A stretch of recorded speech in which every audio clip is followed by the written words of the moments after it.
ছেলেটি তার মাকে বলেছিল মেশিনের হ্যান্ডেলে হাত রেখে সামনে পেছনে চালাতে, কিন্তু এতে কাজ খুব ধীর হয়ে যেত।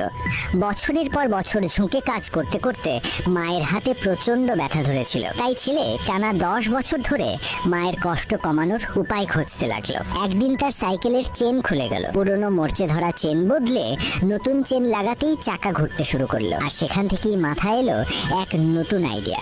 কয়েকদিনের চেষ্টা চরিত্রার পর সে দুটি চাকা আর কাঠের তক্তা দিয়ে প্রথম বুনন মেশিন বানালো। কিন্তু প্রতিবেশীরা মজা করতে লাগলো, এমনকি বাবা মাও বললেন, বড় কিছু করো, না হলে বিয়ে করো, যাতে স্ত্রী মায়ের কাজে সাহায্য করতে পারে। ছেলেটি বিয়ে করলো। মধুর সংসার জীবনে মেশিনের স্বপ্ন ভুলে গেল।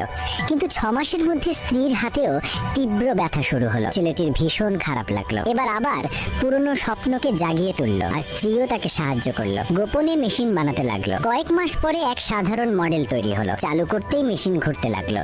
কিন্তু হঠাৎ ইঞ্জিন ফেটে গেল। সেই ইঞ্জিন সে ধার করা টাকায় কিনেছিল। আশা ছিল মেশিনে ঋণ শোধ করে দেবে, কিন্তু এবার ঋণদাতারা বাড়ি বিক্রির হুমকি দিল। বাবা তাকে অকর্মা বললেন, মাও হতাশ হলেন। রাতে ছেলেটি একা নদীর ধারে গেল। হাল ছেড়ে দিতে মন চাইছিল, কিন্তু পরদিন সকালে ফিরে এসে দেখলো স্ত্রী তাকে বকাবকি না করে নিজের গয়না দিয়ে ঋণ শোধ করার জন্য দিল।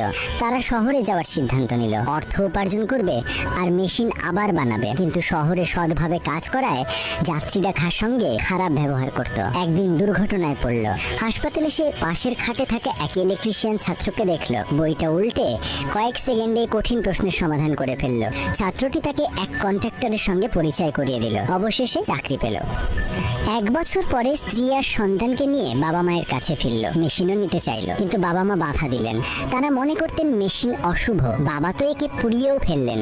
শুধু স্ত্রী বলল, হার মেনো না। দিনে কাজ আর রাতে মেশিন নিয়ে পড়াশোনা চলতে থাকলো। 1 বছর পরে দ্বিতীয় স্পিনিং মেশিন বানালো। কিন্তু স্ত্রী খেয়াল করলো সুতো গোল নয়, ফিগার আকারে বোনা উচিত। এটা শুনে ছেলেটি রেগে গিয়ে মেশিন ভেঙে খোলা বাজারে বিক্রি করে দিল। পরদিন জানতে পারলো আসলে শুধু একটি ছোট্ট গোল ছিদ্রই যথেষ্ট ছিল সুতোকে ফিগার আকৃতিতে ঘোরানোর জন্য। দৌড়ে গেল ফেরিওয়ালার কাছে, সব যন্ত্রাংশ ফিরিয়ে আনলো। কিছুটা সংশোধন করার পর মেশিন অবশেষে সম্পূর্ণ হলো। সে সঙ্গে সঙ্গে গ্রামে নিয়ে গেল, জোড়া দিয়ে চালু করলো। যারা আগে হাসতো তারাও দেখতে এলো। আত্মবিশ্বাসে সুইচ অন করলো, কিন্তু কিছুই হলো না। সৌভাগ্যবশত এ শুধু এক পুরনো তারের গোলমাল